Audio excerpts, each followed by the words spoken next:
let's say welcome to the three guests tonight: Lisa Ambjörn, Rojda Sekersöz, and Edvin Ryding. Want to sit here?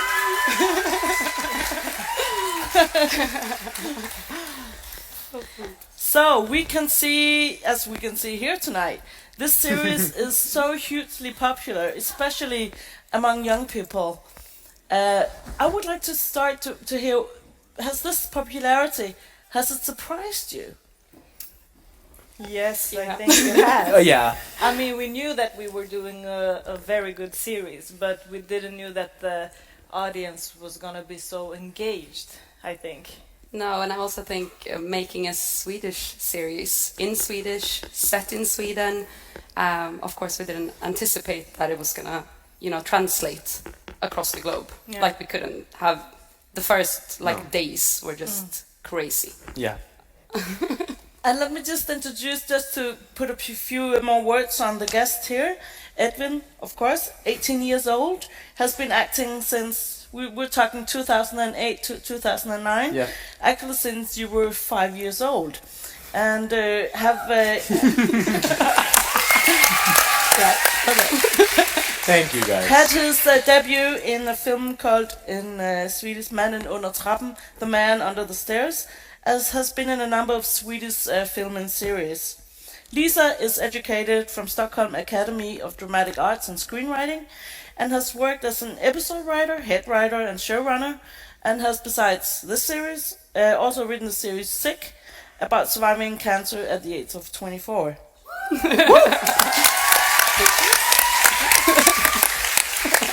And Rojda Sekersöz has directed a couple of feature films, Dream On, and In Komikers Opvækst, upbringing of a as a comedian. Yeah, My Life as a Comedian, plus the series Data, and some of the episodes of Young Rouse tonight.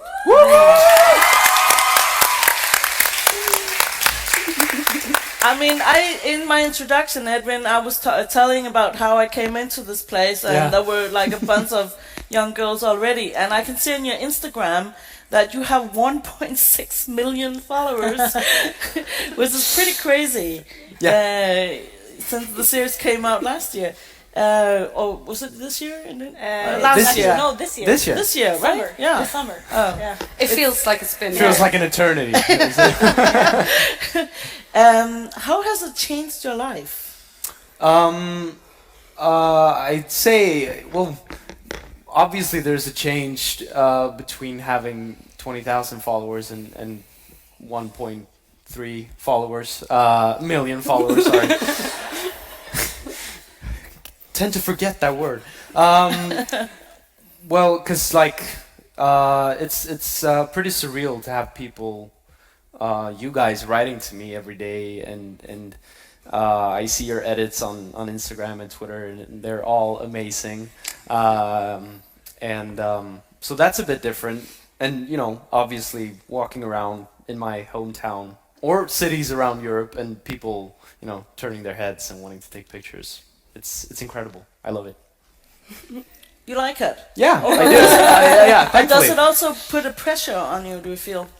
Well, yeah, it does. I think it's pretty natural to be a bit paranoid, not because I'm scared, not because I feel threatened, but just are people watching me right now? Can I do whatever I want? Or and there's always this moment of confusion, was it something I did, or why did you look?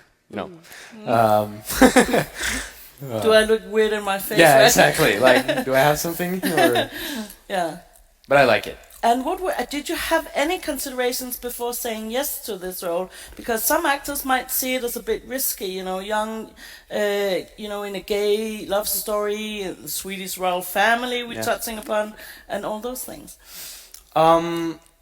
No, I don't think any of those things scared me. I just saw it as a big challenge, but I mean, I guess the challenge. I found it very challenging. When I read the script, I was like, okay, this is a good challenge for me to do.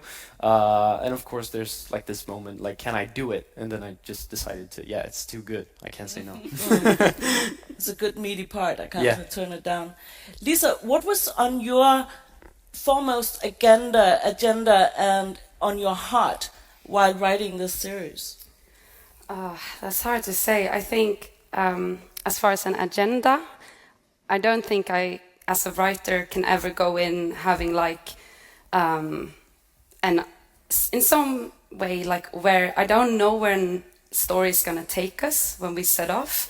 But I think as the themes are, you know, about freedom and about loyalty and about heritage and this kind of institutionalized story about something, like, I had never seen anyone in Sweden do a drama series, a fictional drama series about the royal family and the concept of that kind of almost like clan family in some ways. And I think when we started to do the research and just started to think about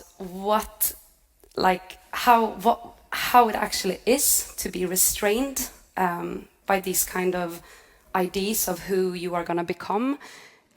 It's so relatable, even if obviously I have no experience with what Wilhelm goes through. It just set off like a lot of like ideas that I didn't feel like we had addressed as a society. So I think like when we started the story, it was just like going in with all the research we had done and all the different ideas of how we could tell the story, and obviously the love story. That was always like super important from the beginning. Just like when we realized like this is going to be a teen drama, but with this royal setting, and making it also really real and not something that we're looking, you know, from the outside in, but we're going in from Wilhelm's perspective. And from there it just like felt, like we could tell so many things about society today just through this little family or this little school. But it sounds like the institution from the royal family, and there was a love story, was the first things, building stones in the series. But did you know from the start that it was also a gay love story? Because it was like this, the production company pitched me this idea from the beginning, and it was very basic, and it was a completely different genre, and it was a kind of like we've said before in lots of interviews, but it was more of an elite or Riverdale story where, you know, starts with a murder and then you go back and see who done it.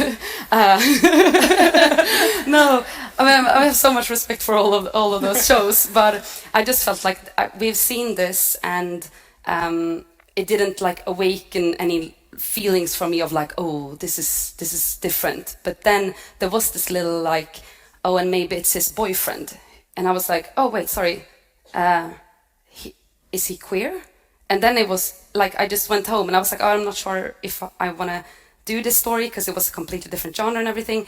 And then I just couldn't stop thinking about that, and it just like kept on adding so many questions of like how would that be for a young person who is that restricted to experience that?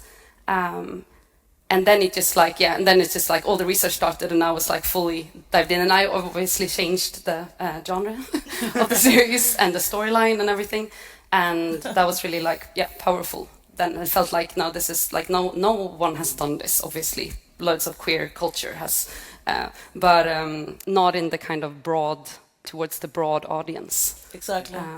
That is what sets it apart, I think. You know, and this festival has a theme this year that for the young generation, Vogue is a condition, not a choice you actually make and put on, you know, on the series afterwards.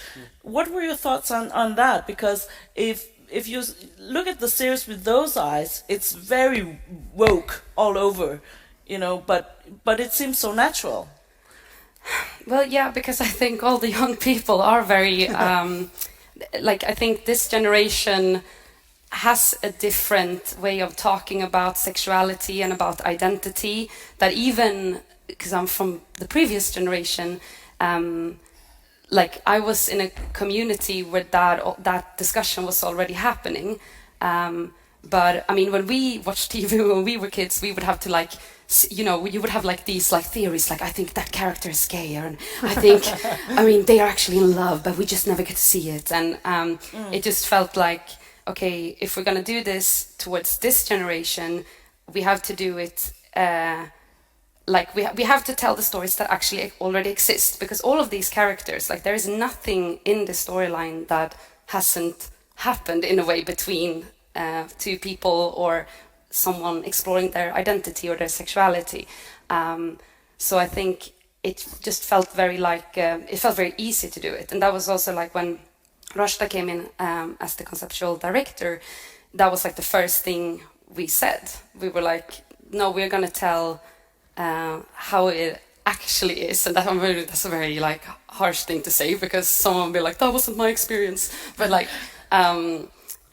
we want to tell the stories that actually exist, but that constantly from the grander community are always we're not getting to see that. We're not getting to see these characters. We're not getting to experience all of these different dilemmas. So it just felt like it was very easy, to be fair. And everyone involved in the project, I mean, there's a lot of people behind the screen and in front of the screen that have loads of different experiences. So it was just very easy, and we would get constant feedback on that as well when people were reading the scripts, and we would, everyone was talking about the things that we were writing about. So you had that discussion all the time, throughout the project. Did you ever go into a discussion with Rojda and Lisa, Edvin, saying, because you are younger than they are even, Yes. I can say that. And going, I can say that, yeah. and going no, let's not do it that way. No, not exactly. But I mean, what I liked with Rojda and Lisa was that there was always room for discussion about certain things. So, and me and Rojda on set would always have these discussions oh, maybe he does that, or maybe he decides to do this, or maybe he's, happy, or maybe he's laughing because he's so angry. So we were able to be very playful with the script and with what we were doing. So no, there was never an incident where I said, no, we're not doing this. But, But I think also because it does help a little bit with the dialogue. Firstly, to have young actors. And dialogue for me is not a holy thing. There might be, the important part is always where the story is going and what the aim is in the scene, what the character is feeling and where they are going. So if someone feels oh, I wouldn't say it like this, I would say it like that, or I would use this word, or that would, of course, you just do it. But we also had the royal aspect, that these kids have been brought up in this very exclusive environment where they are also taught to speak in a certain way and, have this almost traditional, they know how to, talk to an adult in a proper fashion. So you can always kind of play with that. Right. And how was the Rojda, how was the work relationship between you and Lisa? About could you go to Lisa and say, I would like to change these things from your script and do it in another way? Could you improvise on set? I mean, the difference between doing a feature and doing a series is that, or I don't know if it's the normal process, but in our case, we had a really fast process. So it was really important, and I felt that me and Lisa had a mutual understanding and trust between each other. So we had a lot of discussions before going to set about the story we were going to tell, about the characters, and you saw the tapes, casting tapes, and so we talked a lot before. And then I also felt that I had the trust, Lisa's trust, to own the material on set. So me and Edvin or the other actors could, if it was necessary for different reasons, improvise. Or we knew oh my God, is this my? Yeah. Okay. It's the earrings. We were able to improvise because we knew where the scene was, as Lisa said, heading, or what was important to with the scene. That's also in some ways you were the way you were directing your method was like you would give them different directions. Yeah. Can you tell about that? Yeah, I mean, and I love those scenes because I don't know what's gonna happen in them.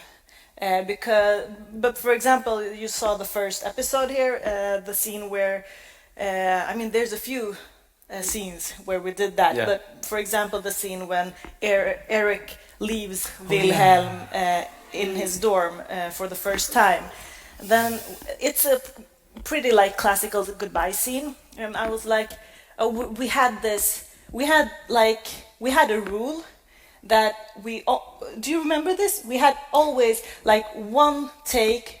We needed one take was supposed to be fucked up. Yeah. So we need to. I mean, we had this rule to always take. We should a release risk. a second version. It's just those scenes. The fuck ups. But then, and it was like, okay, so now we have the scene. So let's just do a scene where we'll go crazy. And that scene, so I love to give like separate direction. So I told Eric first that you have a really important meeting after this, so you're in a hurry. And then I told Edvin, I whispered to Edvin that, but if your intention is that you don't want him to leave, then physically hold him in this room, make him stay. And it became this interesting kind of fight scene, or like hugging / fighting / something. And very like sibling-like. Like you have that kind of relationship that has gone on for such amount of time that it's just like you can behave in that way with each other and be very like physical. And also, the scene where they run away from the press when his photograph. 1, 2, 3, let's go. And that scene was also like I told Eric, I was like, you have this one opportunity to give him a present, like a play. It's okay. I'm like talking with my hands. So we made that up, like count to 3, and just if you don't want to be in this situation, then you need to leave. Yeah. Don't intellectualize, we don't want to be here, but we're here. Like then leave, take him and leave. And I was like, okay. And then he came up with this 1, 2, 3, let's go. And we ran, and I made Ivar trip, so he was like bruised bleeding. his hand. Yeah. But Poor guy. we got a good shot. Yeah, we got a good shot. So it was worth it. But how was this method working for you, Edvin? Well, it's interesting because now when you're... I hated it. No, but actually it is interesting because we're talking about the scene with when Erik is leaving, and that was like, it was pretty early in the process, and it was like right after this moment where I had realized how you're working. Yeah. Because like the first few days I was like, I have no idea what I'm doing, and I don't know if she likes it, I don't know if she hates it, but then I came to a realization like, okay, I just have to trust her, and I did, and I think that's the reason we could do these things and work like this. And I think that, I mean, we talked about this earlier, I'm a bit like, I have a bit like hard time like feeling emotions and stuff. So I'm not so good at like giving you maybe all compliments and everything. But it's just like I think that what was good was that we played us through the shooting. Yeah. So and that's all also like based on trust between, like it was between me and Lisa, between me and the actors. It's trust, and then you need to work with brave actors, and all of the actors, you were really brave, because if you're not brave, then you won't trust, and you won't like put yourself out there. So that was really a privilege for me as a director to work with brave actors. Yeah. Are you that kind of director that do a lot of takes and then the fuck up take? No. No, I mean, I know what I want from the scene, so we do that, and then when I have what I like, then I like to do just a free take or Yeah. fuck up take, Yeah. just to see like I love to be surprised, and those takes are often really funny. Right. Are there many of those? Did they end up in the series? Did you end up using them? Yeah. Okay. No, but it can be scary, like when you not scary, but like when you get the dailies, which is like the take.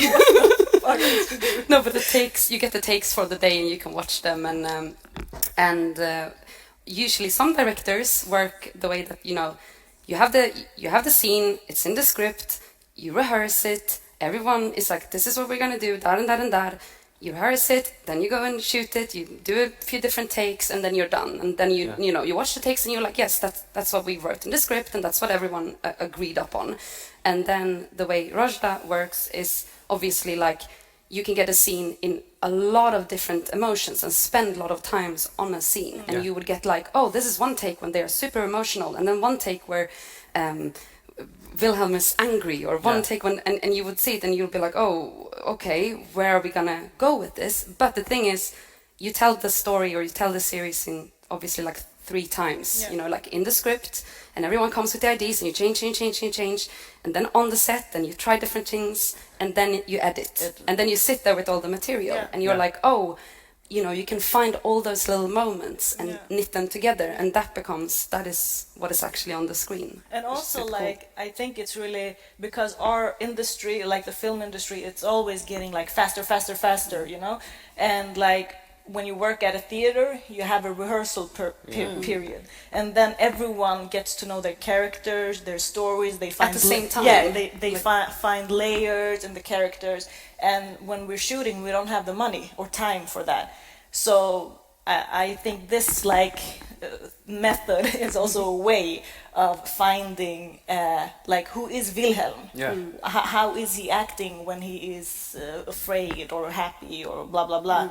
And because it's a process, like I want to have fun at work, so I won't go for perfection because I don't believe in that, but for intuition, lust, and when preparation meets intuition, I think it's it's the best. Yeah, Rojda usually says during, like, she would call me up sometimes and just be like, Lisa, you're supposed to enjoy this. Yeah. Before I was like super stressed. Yeah. Like, we should be happy we're doing this, and I was like, I'm not really happy. There's an interesting story, actually, a very good example, in episode 4.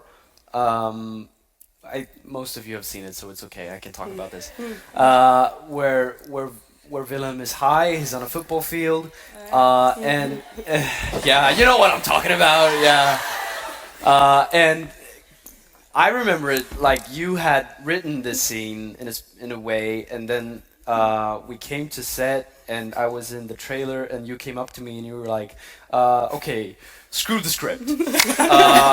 We're gonna do our own thing, and you gave me like some thoughts to think about, and I started. Leonardo DiCaprio high in which film is Wolf it? of Wall Street. Wolf of Wall Street. Yeah. Do you know the scene where he's like he's high and crawling out of his Lamborghini? I'm like, I'm thinking something like this. Yeah. And then we get to the football field, and we're behind schedule. And they were like, you get 1 take, possibly 2. I'm like, okay, let's do 2 10-minute takes. Yeah. So we went through the scenery, and we were like, yeah, use this, use that, and she just told me to like go crazy. So we had this like specific amount of time, and we did 2 long takes, and I just did basically whatever I wanted to. But also that is like in a production, you have to, things happen, on set and whatever. Like it was starting to snow in the middle of the scene, and the first assistant director was like, okay, we need to cut because you can't use this because it's snowing. And I'm like, but he's high, maybe. I mean, it's, but also like all of that. Very useful to think that way. I mean, we created behind that scene. we created stuff, but all that wouldn't be possible if we didn't know where the scene was heading. I mean, where it needed to end. Exactly. So it's a process. Yeah, and it's also like a very good way of working with dialogue, because if you know what you want to tell with the dialogue. Like after I'm running around on this football field and I'm falling and dancing and stuff like that, Wilhelm calls Simon, and I don't think there was any written dialogue for that either. There was, but you were in another state. Yeah, I didn't care. It sounds like you had fun as well, Yeah, doing yeah. it like this. Right. Yeah. So I'll ask you each to choose a favorite clip from the series.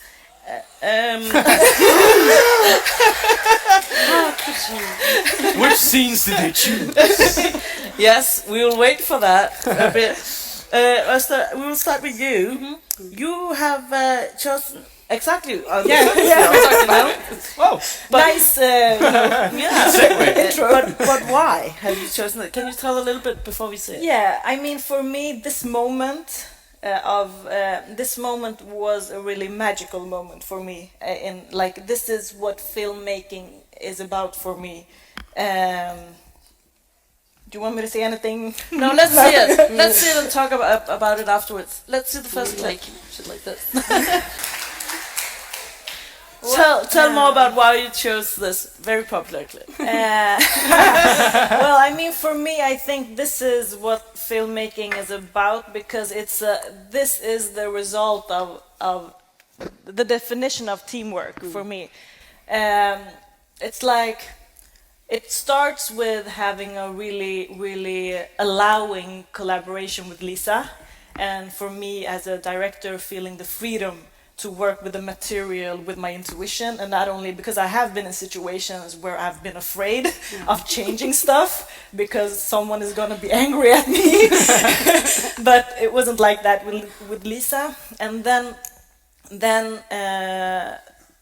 to be brave enough to take a risk and to trust my intuition. And then this was like shooting this, we did 2 really long takes. Yeah. And it was like, this was just a plain field where we came. So it had been misunderstanding about the props and stuff. But as soon as I was like, okay, we need to have something to work with. Edvin needs to work with, I like to have like action and stuff. So I talked with the set designer. I was like, this is a football field. Maybe they have like these... The guards. Yeah, Practice guards. Yeah, things. And they take them out to the field, and then me and Edvin, we talked about, okay, like what is he gonna do? And what Edvin does here is really hard, beautiful, but hard to do, because it's not easy playing drunk or high All by yourself. by yourself, exactly, and to be that brave. To not be ashamed or be like, oh my God, everyone's watching and I don't know what, but and to like, and how we collaborated on set with like I also like, I need to do all the stuff to understand what I'm telling Edvin to do. So I was also like rolling around and stuff. Actually, Rojda did it first. And then like when it was really organic, when we felt on the grass, we were like, okay, this is plastic, this is, and that's steel, yeah. And Edvin was like, but my love for Simon isn't. And I'm like, okay, that's the lines you're going. Okay, let's say that. And then when we like laid on the grass and felt, I was like, Edvin, this looks like caviar. Could you eat this? he's like, yeah, of course. And that's like plastic. He's licking, so it's not good for your health. But and then with the cinematographer, like it was really like a dance. And then when I came to the edit room, I had this playlist with songs for the editors. And when I came, and she was like, okay, I've done a rough cut, like watch it. And she had put the song where it was. And so this is like a result of everyone's intuitions in one scene. And for me, I mean, that's so close to magic you can come. Yeah. Because it's like, it's a thought, and then, it's that's why I do what I do, because of these types of moments. Right. Yeah. How was it for you to do this scene? I had so much fun. It was like, it was snowing, so it was like probably 0 degrees, or even colder. And you know, there was one time between these two takes, our medic, our on-set medic, he came up to me, and you know, I was still in it, so he was like, Edvin, you don't need to yeah, you know, he was like, Edvin, how are you? And I was like, I'm fine. You know, I was running around, and he's like, do you need, you know, we can, if you get too cold, you need to tell me. And I was like, no. And I was having so much fun. Like you said, it was this magic. Yeah. And I don't know how long this clip is, but you know, there's a lot of material that's not in there. I started like acting with people walking by. Yeah. Like civilians. I started like screaming at them. And at their dogs, and I was like trying to impress them, so I did these like somersaults and stuff. It's all a blur, but you know, but yeah, I had so much fun. And it was like super playful. Yeah, and also I liked that, and this wasn't like we didn't plan it, but then when I watched the material, I'm like, because Virgin Suicides was one of my references, like visually. So when I watched, I'm like, wow, there's when she wakes up at the football field. So it's nice to see that when you trust and when you play, things that you have planned will appear because you allow them to. Yeah. Let's talk about, you know, why it ended up with being Edvin being Wilhelm. I want to know this too. Well, did you know what you were looking for, you two? Because I know you also you talked about that. You had a vision. What were you looking for, and how did it end up with Edvin? Well, we were actually joking about this just before because when I saw the casting tape with Edvin, and we did a very broad casting, like all different kinds of people, all different kinds of styles, and you know, types and everything. But when I saw Edvin, I called Rojda and I was like, did you just find, did he just walk in from the street? Like, this is the most amazing actor I've ever seen. And I was like, oh my God, how did you find him? And she's like, Lisa, he's in so many things. He's done like so many big things. And I was like, oh. And it was just because like I just saw the prince. I didn't even see Edvin. So that was really cool. Then I was just like, obviously. But I mean, Edvin is a really like. I mean, you haven't gone to film or acting school. You've learned by doing, and it's hard to find. And for us, it was really important to have actors that weren't adults playing youth. We wanted to have like as close as we could. With the characters' ages. And you were 17 when you started. Yeah. So, and it's not easy to find so like experienced and intelligent actors. And Edvin is really intelligent about his work, and he has like.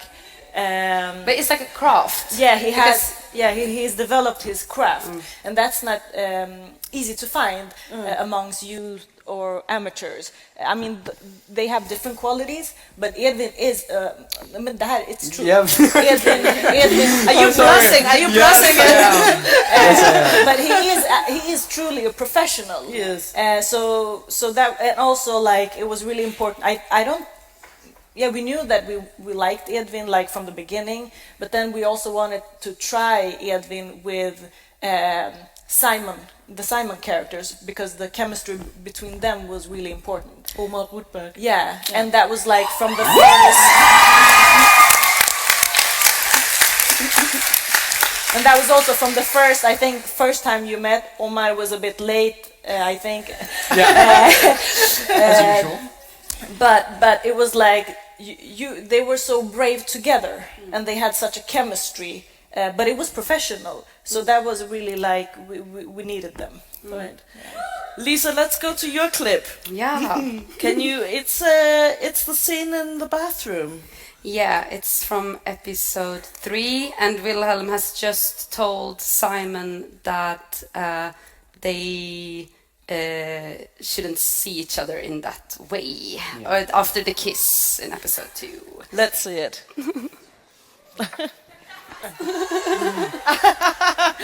You can go home and watch more. Yeah, exactly. I'm teasing. Lisa, why this clip? No, it's just such a little. There was a Tumblr user who wrote like a really long piece about this on Tumblr. Who I was like, that felt really magic for me, because when you're writing these types of scenes, they can almost feel like when you're reading them as kind of a placeholder or something that's just a transition into the next day or showing it's night or whatever. But it wasn't, obviously, because everything that's in the script is there for a reason. And this little scene, he has obviously gone from saying like, oh, you know, like, let's be friends, basically, and then realizing like, no, I need to take a shot at that. Like, if I can have a little bit of that freedom, which when seeing these two characters who are like no one we know, just making out and having that little moment, and then deciding to tell Simon that, you know, do you want to spend the weekend together? It's just it's a lot of emotions and a journey for a character to go through in such a short amount of time. But I just think it came out in such a perfect way, also through the actual shooting of it and him seeing them through the glass, and you know, it becomes so much more, rather than being about him thinking, oh, I don't want to be in love with a boy. It's about him thinking, I can't have that. If someone would if I see these two guys making out, no one will care. Like, nothing will happen. But I can't have that kind of freedom because I'm the prince, and I will always be. Everyone will want to know my business, but I need to take a shot at it. I need to try at least to have that little glimpse of love in my life. And I just think it's a scene without dialogue or anything, but it's just tells the story perfectly. Well, lots of emotions. Yeah, I mean, there, like you said, emotions, and I think there's like an inner dialogue, because there's like an anger in this scene where Wilhelm realizes that his hands are tied, but he like starts to realize what he wants, and he actually listens to his intuition, but also realize like the restrictions on him are too hard, and I think that's like it's very painful to watch, actually.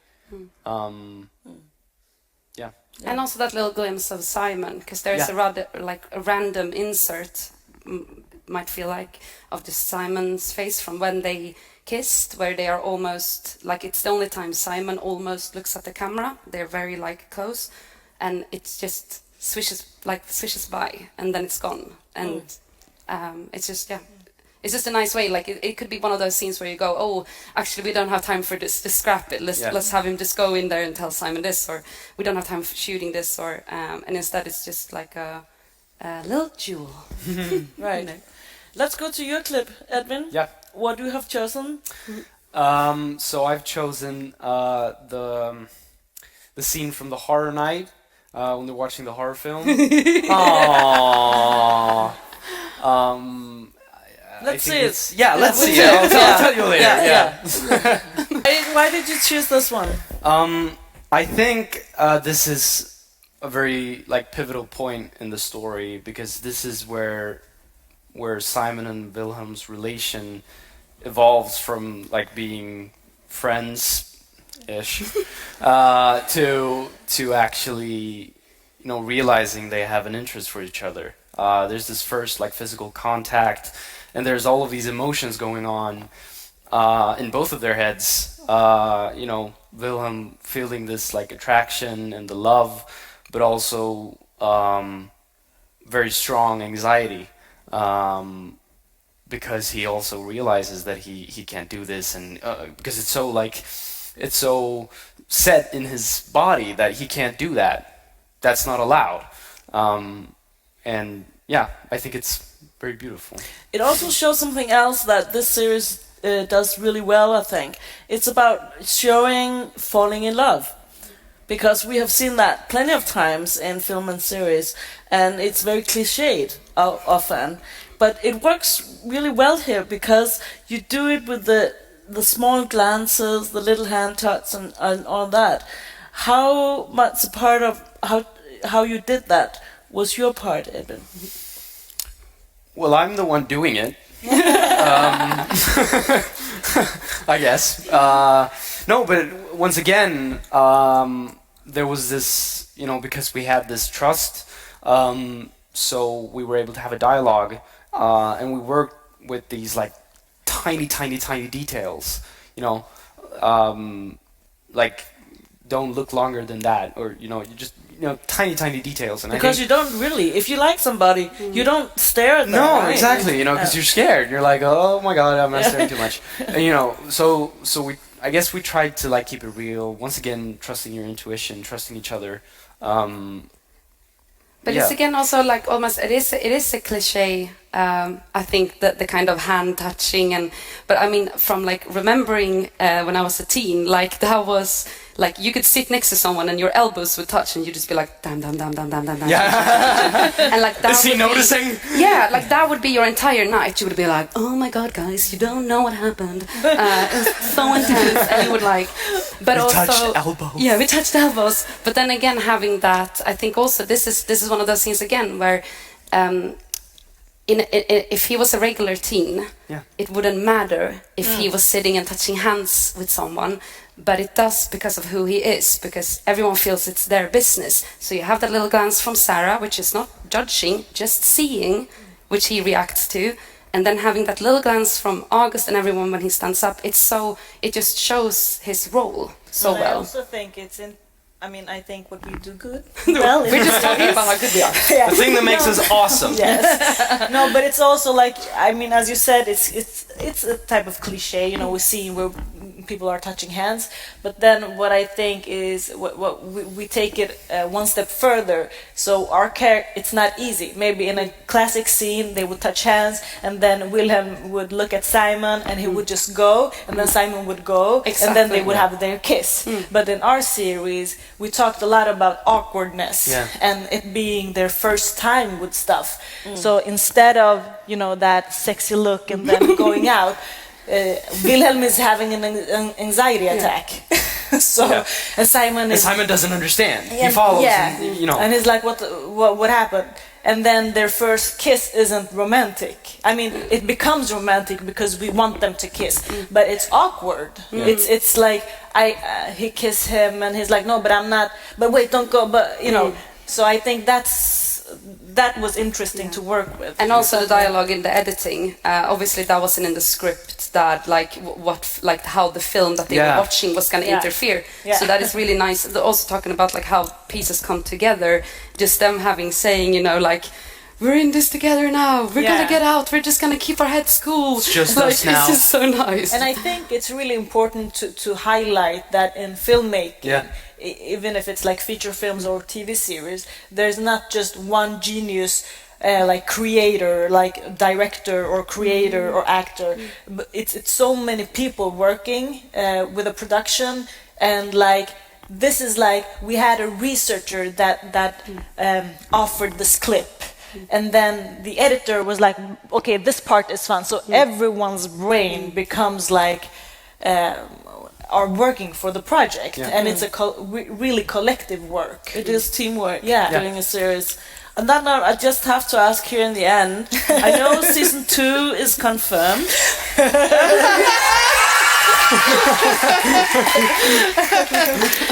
Can you tell us when is it coming out, and what are your thoughts on where the storyline goes?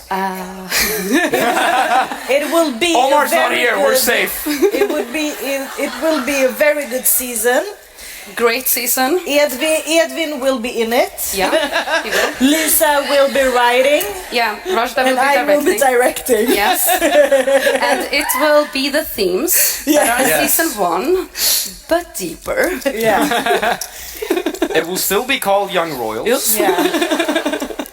You actually get, because we were just backstage, and you actually get lots of notes from fans Yes, of where thank you you. think the storyline should go. That's really, it shows that how engaged you are, the audience. So now it's your turn to ask questions. Who will be the first? I'll take you in the light shirt over there. Very You? quick. No. Yeah. Yeah. Yeah. Yeah. Oh. So I don't know if you can say much about it, but in season one we see some moments where they'll have having a panic attack and stuff. Would you think that we'll have more insights in his mental health struggles in the future seasons, let's say, and especially like relating to who he is and being royal? Yes. Well, yeah, I guess obviously. Obviously, Yeah. we can't. Also, for everyone's sake, we don't want to tell you too much because we don't know. We're in the process We're in as well. process, guys. And also, if you know everything, you won't watch it. But yeah, of course it's gonna of course no character is gonna change so much that they won't still be dealing with the same dilemmas that they are. So of course. Yeah, anxiety doesn't go away like that. So Yeah. It's there. No. Let's take you up there in the green shirt. Yes. So which scene was the hardest for you guys to record and get the perfect take? ooh, good question. I think maybe the party scene. Oh yeah, in of course, episode the one. party scene. Yeah, because we had to. I think we tried 3 times before we actually succeeded. Yeah, I Because the don't first time I remember. got a concussion. Yeah, yeah, When he gets like the punching scene. Yeah. Yeah, that was a mess. yeah, The second time I was ill. yeah. And then finally the third time, on our last day, we actually managed Yeah, to squeeze it in. exactly. Yeah, And succeeded. And it still took like a while. yeah, Because there's all these people yeah. And at the stunts same and time, everything, and yeah. there's like very tight space, and there's a camera there, and I'm getting punched, and it needs to be safe because I got a concussion the last time. Yeah. And you know, so yeah, the party scene from episode Yeah. 1, the first scene, yeah. Party scene. Lots of questions. We can't do them all. Let's take you in the white shirt there. Yeah, you. Yes, I'll just how I do this. Delete and Sarah. They're gonna get closer.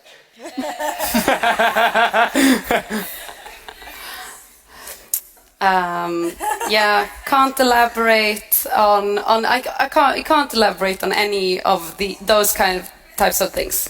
But I mean, I think their friendship is obviously, you all who watched it, you know that there is a little they have a little conflict of interest with the whole August situation. So of course that's going to be handled. Very diplomatic. We will handle it. Oh my God, we can't. Let's take some in the back. Yes, you in the middle. Hand raised. Yes. Wait, one more time? My dog? Oh my God. Yes. Yes. He's too expensive. So we'll see over here.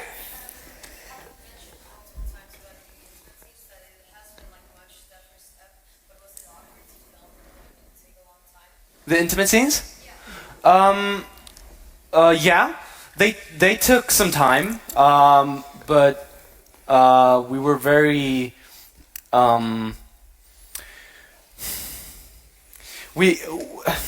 they had to take time, and we had to make sure that no one stressed us through it, because that would make it uncomfortable, and we wouldn't be able to like feel what's all right and what's not.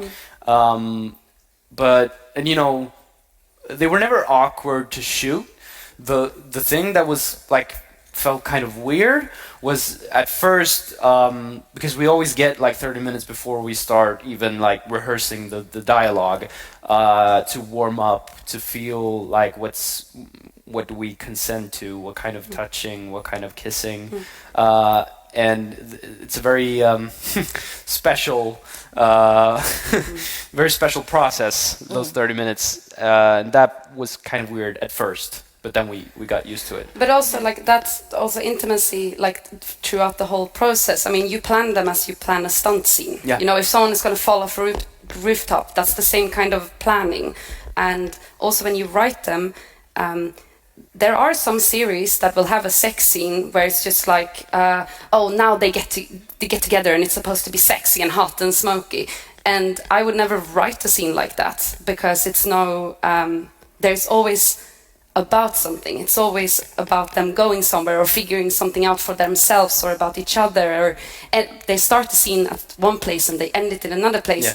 And that's how you talk about them. It also, like, in the whole process, it's not like, oh, now we're gonna have a sex scene, and you know, like, it's like, no, what is happening? What's the journey in this scene? Yeah. So it becomes very, like, technical, in a sense, which is, it's not so much about, like, And it has to be nakedness part or- of the storytelling as well. Yes, exactly. Last question. It's like winning the lottery tonight. I don't know. Let's see. Oh my God, this is so hard. This is the hardest Just close part. your eyes and point. There. Grey shirt up there. Yeah. A very important question. Yeah. How is Otis? Well, great question, by the way. I think he's fine. I haven't FaceTimed him today. And I didn't get a chance to say goodbye to him this morning, unfortunately, because he was asleep. But, you know, altogether, he's fine. He's happy. He's playing with his toys that you guys gave him. He's very thankful. And you know, just watching birds and stuff. I'm so sorry that you can't get to what we ask more questions, but we're running out of time. Let's give a big hand to these three people.